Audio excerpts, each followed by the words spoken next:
You know, if you stood on the banks of the Saigon River in District 2 about 15 years ago, the view would have been unrecognizable compared to today.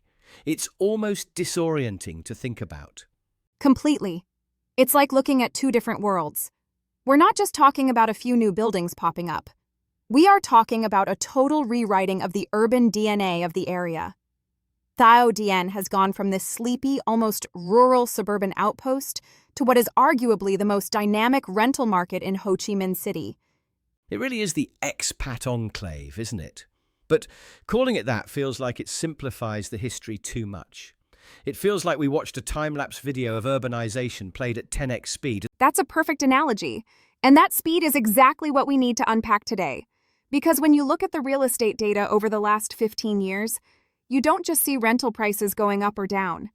You see a reflection of how Vietnam's economy has opened up, how lifestyle expectations have shifted, and how the definition of luxury has evolved. Exactly. It's a case study in gentrification, but on steroids. So let's rewind the tape. Let's go back to that first era around 2008 to 2013, the early stage. If I was looking to rent a place in Thao Dien back then, what was on the menu? Well, the menu was pretty short. Back in that 2008 to 2013 window, Thao Dien was essentially a collection of villas and townhouses. It was the Wild East, in a way. You had these beautiful, sprawling properties hidden behind high gates, usually right near the river. But the infrastructure? That was a different story. Right, I remember hearing stories about the flooding. You'd have $1 million view of the river, but you might need a canoe to get to your front door during the rainy season. Laughs. Precisely. It was undeveloped compared to downtown District 1, but that was actually the selling point. It offered silence, green space. The rental market back then was very specific. It wasn't for the young digital nomad. It was for the senior executive, the diplomat, the professional working for a multinational corporation who wanted to escape the chaos of the city center after 5 p.m. So it was an exclusive club. Very exclusive. And the inventory reflected that. You didn't have these massive high-rise towers yet. It was low density. The potential was there. You could see it in the proximity to the river, but it was raw. Investors were just starting to circle the wagons, realizing that as transportation improved, this isolation would turn into accessibility. And that brings us to the tipping point. Something clearly snapped around 2010. We moved from potential to kinetic energy very quickly. The period from 2014 to 2019, that felt like an explosion. The boom years.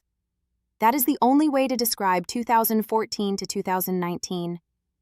This is when the skyline actually broke. We stopped looking at the ground, at the villas, and started looking up. The era of the high-rise. Exactly. This is when the serviced apartments and luxury condominiums flooded the market. But it wasn't just about stacking people on top of each other. The product changed. Suddenly, renting an apartment wasn't just about 4 walls. It was about the ecosystem. You mean the amenities war? The amenities war, absolutely. Swimming pools, state-of-the-art gyms, children's playgrounds, BBQ areas. Developers realized that to attract the next wave of tenants, they had to sell a lifestyle, not just a unit. This is when Thao Dien started to feel like a self-contained city. It's interesting you say that because that's also when the support infrastructure kicked in. It wasn't just housing anymore. Suddenly you had the international schools, the shopping malls, the upscale bistros. It's a classic chicken and egg scenario. Did the expats come because of the schools, or did the schools open because of the expats? Probably a bit of both. But the economic impact on the rental market was undeniable. Foreign investors started buying units specifically to rent them out. This pushed property values up, and rental yields became very attractive. It created a bubble of convenience. I mean, theoretically, you could live in Thao Dien in 2018 and never actually leave the ward. You had everything there. But did that saturation start to drive prices too high? It certainly created a premium. By 2019, Thao Dien was firmly established as the rich kid of the real estate market. But what's fascinating is how the demographics started to shift slightly. It wasn't just Western expats anymore. You started seeing wealthy Vietnamese families moving in. They wanted that same lifestyle, the international schools for their kids, the cleaner air, the walkable streets. It's the globalization of the Vietnamese dream, in a way. But then, of course, we hit 2020. The world stops. The pandemic hits. And I assume the narrative of constant upward growth hit a wall, or did it just detour? It pivoted. That brings us to the recent stage, from 2020 to 2023. You would think the rental market would collapse, but instead, it adapted. The criteria for what makes a good rental changed overnight. Let me guess. Remote work. Remote work and the psychological need for sanctuary. Before 2020, you might rent a place just to sleep in because you were at the office or traveling all the time. Post 2020, your home became your office, your gym, and your school. People started demanding green living. So the concrete jungle lost its appeal? To an extent. New projects launched in this period started emphasizing environmentally friendly designs. We're talking about smart home technology, energy efficiency, and most importantly, spacious living areas. The shoebox apartment became much harder to rent out. People wanted balconies. They wanted ventilation. It's a flight to quality over just location. Correct. And the market diversified. It wasn't just luxury anymore. You started seeing a mix of mid-range options catering to young Vietnamese families with moderate incomes, not just the CEO salary bracket. The market matured. It realized it couldn't survive on just one type of customer. I've also noticed a huge spike in short-term rentals recently.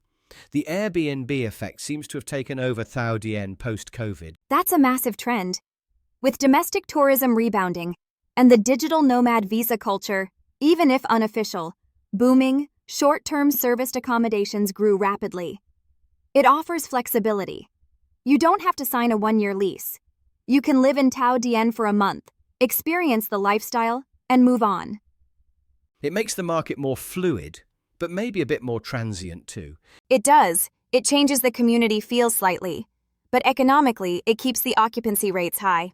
So, looking back at this 15-year arc, we went from a quiet villa-dotted suburb to a high-rise construction site to a sophisticated, green, tech-enabled living hub. It feels like Thao Dien has been trying to find its identity. Do you think it has found it? I think its identity is change. Thao Dien represents the aspiration of modern Ho Chi Minh City. It's the testing ground. When we look at the sustainable development trends happening there now, the focus on green space and smart tech, that is going to be the blueprint for the rest of the city. But is there a cost? When we talk about this rapid gentrification, does the soul of the area get paved over? That's the philosophical question, isn't it? In the early days, the charm was the chaos, the mixture of local life and quiet isolation. Now it's very curated. It's cleaner, it's more expensive, and it's more convenient. But it is perhaps less organic. However, from a market perspective, it's a success story. It managed to attract investment, improve infrastructure, and sustain demand through a global crisis. It's resilient, that's for sure.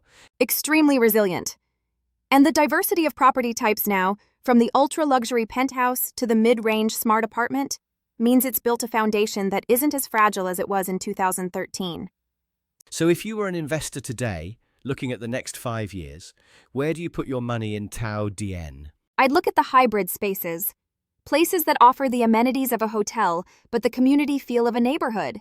And anything with genuine green credentials. The market is getting smarter. Tenants are asking about air quality. They are asking about energy consumption. The days of just selling a view of the river are over. You need to sell a sustainable future. That's a powerful thought. The view isn't enough anymore. You need the vision. Exactly. We've covered a lot of ground, literally and figuratively, from the muddy roads of 2008 to the smart home apps of 2023. Thao Dien really is a microcosm of Vietnam's economic velocity. It is. And it's a reminder that real estate isn't static. It breathes. It reacts to pandemics, to technology, to cultural shifts. Thao Dien is just the clearest example we have of that breathing process.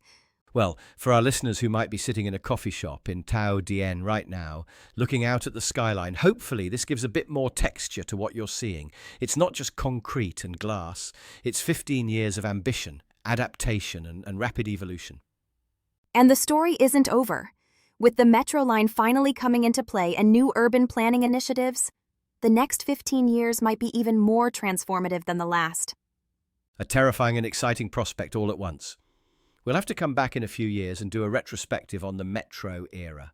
I'll mark my calendar. Laughs. Perfect. Thank you for that deep dive. It's always fascinating to peel back the layers of the places we live in. My pleasure. It's a story worth telling.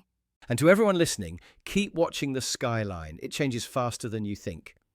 Thanks for tuning in.